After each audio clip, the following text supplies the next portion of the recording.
Good evening, and welcome to another edition of Inside Scoop. My name is Mike DeCosmo.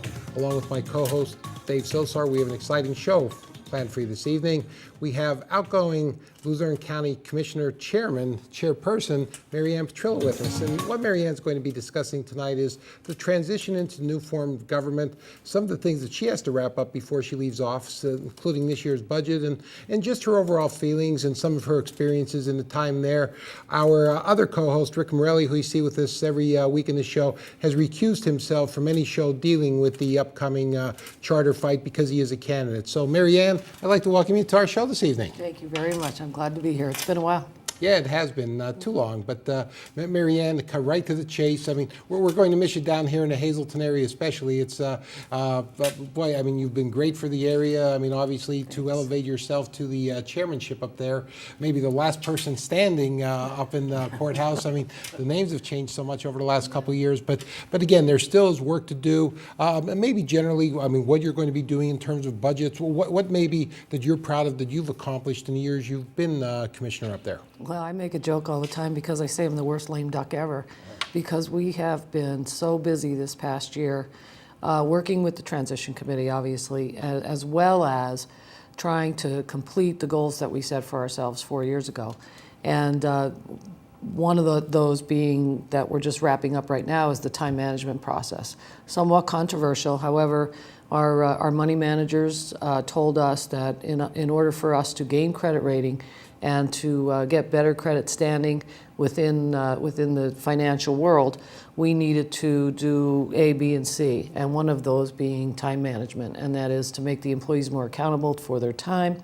One of the things years ago, people would leave and they would have so much accumulated time because they never took a day off, or never charged themselves for a day off, I should say, that they were walking out of the county with checks for $18,000, $20,000 in accumulated time, because maybe their boss said, look, you don't have to put a slip in for that or whatever. But those kinds of things from an accountability standpoint were critical in the professional financial managers that we have now. So we got that project going. We went live with half the county last week, and we plan on going live with the remainder of the county in early December. Maryanne, what is the current bond rating for the county? We have no bond rating. There's no rating at all? No, Okay. and that's critical. As a matter of fact, this week, Thursday, we go to New York City to meet with Moody and show them a PowerPoint presentation of all the things we've done in the county in the last 4 years, how we've saved money, how we've reduced the budget, we've reduced the manpower, cut cost, took our financial advisors' advice, and hoping to get a credit rating before we leave office so that we could refinance the debt. It would mean about $2 million to the county right out of the gate with the refinance, and then over the course of the payout for the $450 million debt that the county currently has, it would mean $23, $24 million. So it's a big dollar amount. And that's, just trying to take care of that debt, but I know that in keeping, it was just, I guess in just the paper, probably just a few days ago, that the county this year is setting up a budget of, if I remember correctly, 125 million or 125.4, something to that effect. That has to come, and all of these meetings have to come at probably one of the, I guess, most difficult times that you have, though, because the Hurricane Lee and the, whatever you want to call it, the flood that came afterwards that was so devastating, especially up the line in the Wyoming Valley, has to really have taken taken not only by surprise, but a big hit, because that has to drop the property values, doesn't it? Well, there was estimated about $4 million in damages to properties in Luzerne County, small businesses and properties. And the county will allow people who lost more than the statute says that if you lost more than 50% of your household, you are eligible to come in to the county for a reassessment on your property. So yes, if all those people, I don't know if everyone lost 50% of their household, but Right. those that did are certainly entitled to a downgrading in their assessment right now. Now, once they get their property fixed, it will go back up. But it is a critical time for us to lose some tax revenue. But Yes. you've even, according to the papers today I was reading, you've gotten bridges damaged. You've got more repairs that you need to make to the, I guess, the levee system, the famous problem area around 40 Fort. I know you guys were keeping your fingers crossed over there, but I guess there's got to be more work to be done to that.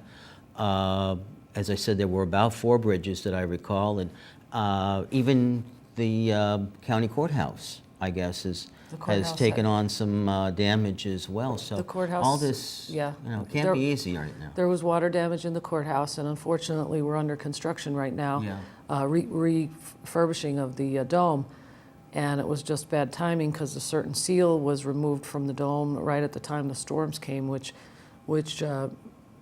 damaged some of the artwork, which that's a big deal because the artwork in that courthouse is phenomenal. The bridges, usually PEMA and FEMA help us with the repairs of the bridges, but it's always that 75-25 that you've got to come up with 25% of the money. And the levee, the Army Corps of Engineers inspected the levee, and fortunately the levee really didn't sustain as much damage as we had originally thought because it was literally cracking as the flooding was going on, and it was ready to give way at any point. So when the waters went down, it was really amazing to see how, when they tested the levee, that it seems to be okay. Maryanne, and again, the budget is always a difficult issue in Luzerne County, and not having maybe a rainy day fund because it's been such a tight budget over the last few years. But I guess a big part of your job right now is almost working with the transition committee and just training and getting people ready for the new form of government. We're going to be dealing with that the second part of the show, but what can you tell us in terms of your role as a commissioner, especially chairperson, what you've been doing over the last few months? The 3 commissioners have met with the transition committee actually since Election Day, every other Wednesday night. And the meetings are long and a lot of opinions, but we've stuck with it. We talk about policy, we talk about, now we're talking about the budget a little bit, but it's been an interesting year. A lot of time's been put in. Hats off to the transition committee who are volunteers other than the commissioners. And like I said, we meet every other week and put a lot of time into it, and it's going pretty good. I'm just amazed that you're looking at a new form of government. As Mike said, we'll deal with that in the second half. How do you deal with a new form of government and yet write a budget? Did you find this year, because of the transition that you've got to make, was what is obviously a difficult process always, I think. In city council when I was there, I'm sure you with the school board, you faced it Lord knows how many times through Butler Township and now even bigger budgets with the county. What was new and different this time around, however, I guess is probably one of the questions, because you probably had to shoot in the dark a little bit, didn't you? Well, really the only way for us to tackle it was we read the charter. And then we had to prepare this year's budget as it is right now because of our chart of accounts and the way the financial process is set up. So we prepared budget A, I'll call it, and then we read the charter and we form organization charts as to how the charter will look compared to our existing budget. And now we're in the process of building a second budget to conform with the way the charter's written.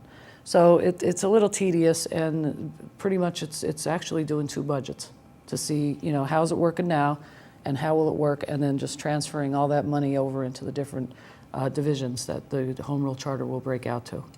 And theoretically, Maryanne, in this budgeting process, what areas do you see being helped the most?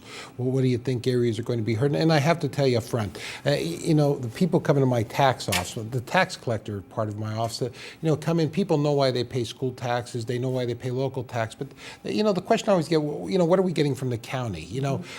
Should we expect to see more services, less services, or no one really knows at this point? Well, it would be hard to cut services because we have done a pretty substantial cut on the budget over the last 4 years. We went from 145 million budget to now we're down 125. What people don't understand is, and what takes people back by surprise is, the courts, the judicial system, the only people in the courts that the state of Pennsylvania pays for is the judges. The county's responsible for paying all the judiciary staff, all the probation department, anything that goes along with the courts from a support, all the magisterial district judges support staff, their rent for their district offices. All of that stuff comes out of county general fund taxes. I'll say taxes, the county general fund dollars. The prison is, so that's 25 million right there. The prison is another 23 million. So we're at 50 million with just those two groups in county government, which leaves us about $60 million to do all the rest, to pave the roads and to plow the snow and just run the government with the judicial records and everything else. And just to be clear about it, in terms of total numbers, the county budget is actually lower than the budget for the Hazleton Area School District by about $20 million, I guess, currently. So, I mean, you are in a very tight budget, you know, county-wise. And we raised taxes twice. The taxes went up with the reassessment when it went through, and then the following year we had to raise taxes again because there was just no way to balance the budget. Even with the cuts, we've about 400 less county employees than we did 4 years ago. And I guess, again, because a lot of people look at it every time, local communities hurt because of it. How does the economy right now? I know that most of what you get comes by way of the property taxes in the county, but the economy as it is right now can't be helping the county out any more than it's helping any other municipal government out. The one area where you see it most is in the recorder of deeds office, because people aren't recording deeds because no one's buying homes. Right. So that revenue has gone down substantially this year.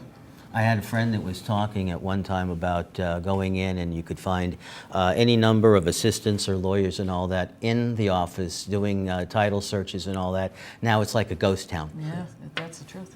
Well, and all the more reason, I guess, one of the few areas a bad economy will help us is once we get our bond rating back, we can take advantage of these lower interest rates. And boy, I mean, that's quite a savings when you're talking, boy, that would be monumental for the county. Yes, it would. It would help the next form of government.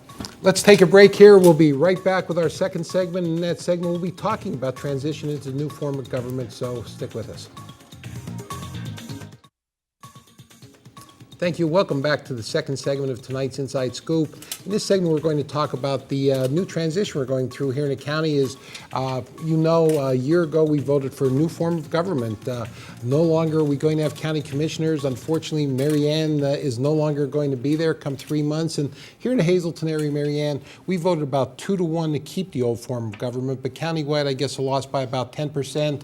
What are your thoughts in terms of the entire transition to two forms of government? How do you feel about it?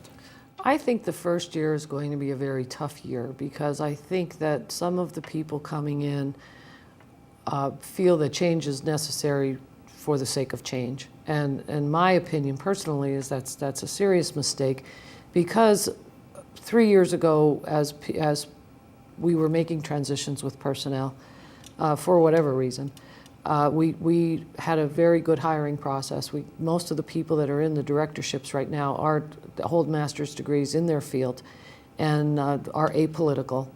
And that's the one thing that I'm very proud of, that the divisions that we have right now are non-political people with the education to support the job they have to do.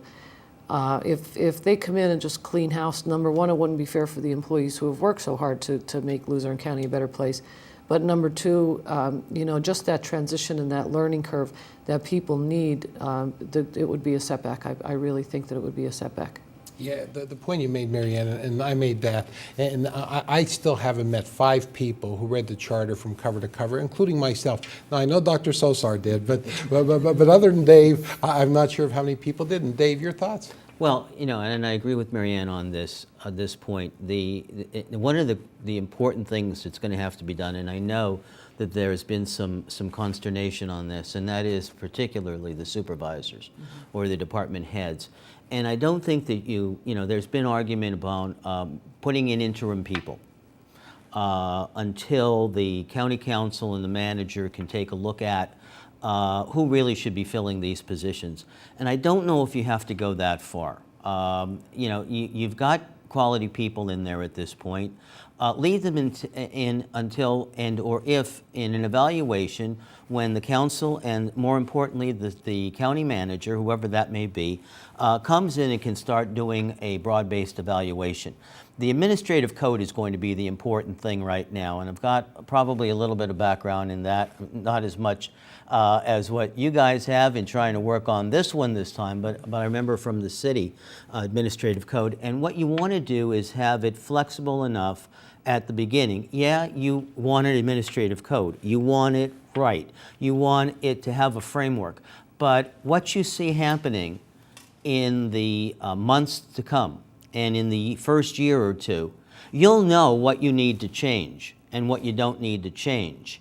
But don't fix what's not broken at the beginning. And I think, if I'm not mistaken, really, from some of your meetings that you've had with the Transition Committee, I think that's where there have been some disagreements between the county commissioners and really the Transition Committee. The Transition Committee, although probably very noble in their views and in their wishes, you just don't change everything. And if you change everything, then you're bound to have things not work the way you want to. And so change the least amount to fit the form and then go from there. And I think probably you'd agree Yes. with that idea, change the least you have to. Absolutely. Well, the way the charter's written, you have 6 months before you need to make Right. permanent selections of people. So that those first 6 months, the people that are in those jobs now could have an opportunity to prove themselves and help the new people that do come in get adjusted to the county government. There's so much to learn. It's amazing how vast running the county government is. So to just come in and clean house would certainly be a setback, because it would take months and months, if not a year or longer, for those people to come up to speed on what needs to be done to set goals or whatever. But that was, the judicial records is where all the row offices who have been eliminated will meld into one department called judicial records. That is really the only, of the 8 divisions, that really is the only division that needs a head, whether it be an interim or a permanent person right out of the gate, because otherwise all those row offices have been eliminated.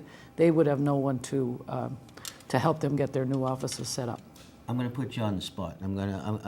This is somewhat gets to be a loaded question, I guess, for some people, but I think you can handle this without any difficulty.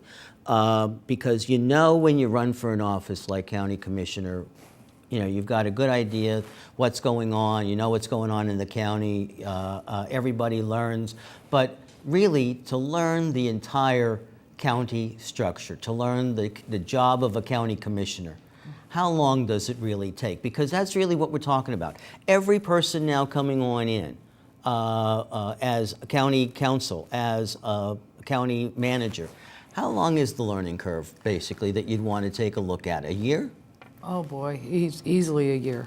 For me, it was a little easier because I worked in the state legislature, so I had familiarization with the state offices. Right. I spent 11 years in Butler Township, so I knew about subdivisions and zoning and all that stuff.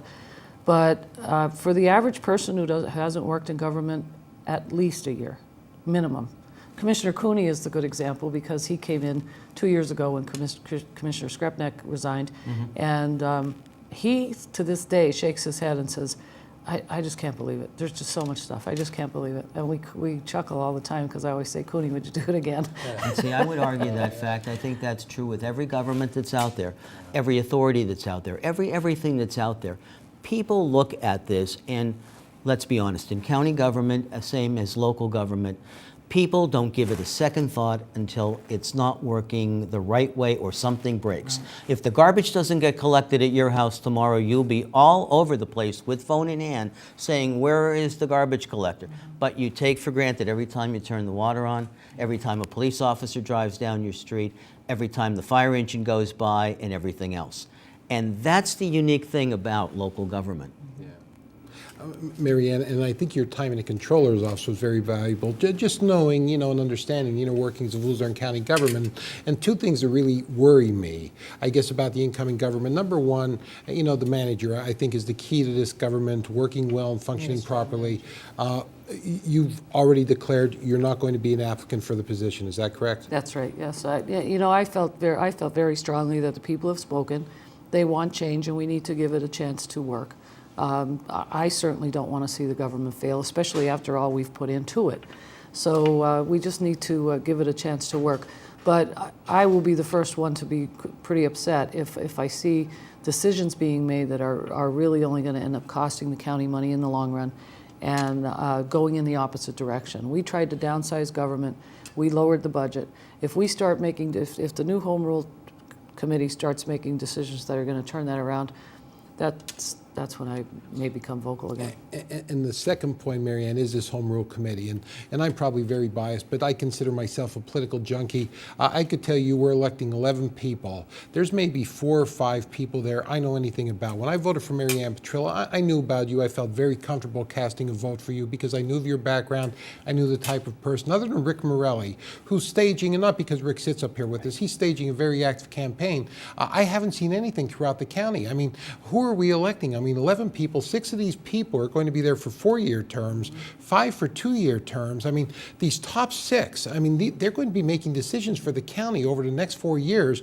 And once again, I'm fearing that there's going to be a lot of unknown. What's the popular name out there? What's an area of the county that I possibly recognize? And that's the vote we're going to be giving. And these are the people who are going to be hiring the manager. And I've just seen on the college level, Maryanne, that unfortunately, so many times when we go to look for a new administrator, Dave, we look at their resume and they're great, but they're almost lifelong bureaucrats, people who've served in management positions their whole life, but they don't know the county. They don't understand the county and the inner workings of the county.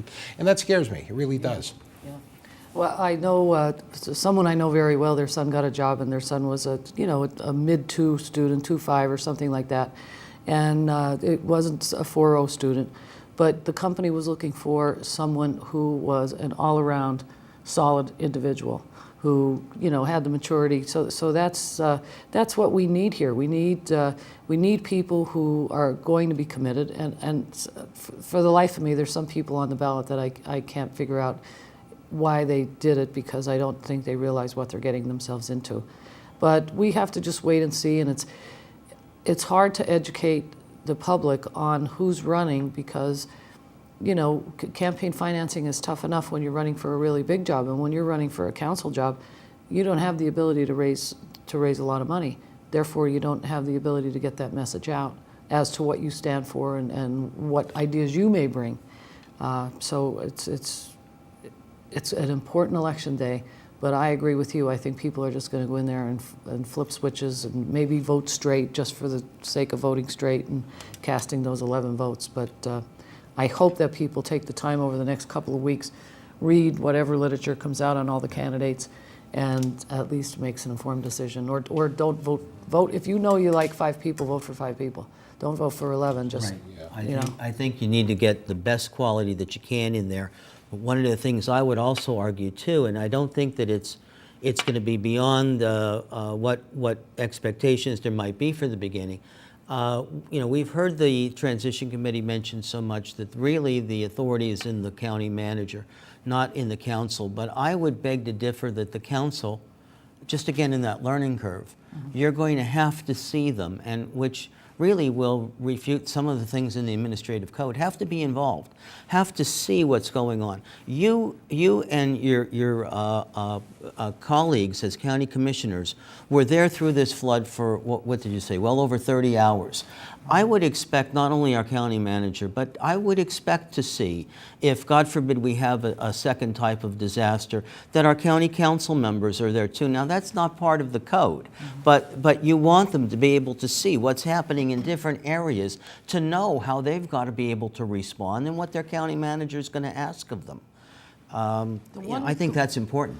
The one mistake I think that the charter, the one mistake I believe that's in the charter right now is that the county manager has the power to enter into contracts up to $25,000 without approval by the council. That to me, especially with Luzerne County's history, is a mistake. I think that that's going to give that person the ability to deviate from any purchasing policies. And I've been pretty vocal about that, and I'm concerned, and I hope after a year they could change the charter or amend the charter, that they would look at that very closely, because, you know, we've had some problems with that in the past. I'm sure, yeah, just by piggybacking contracts. And I think it's going to be an interesting call eventually as well about the or the county manager.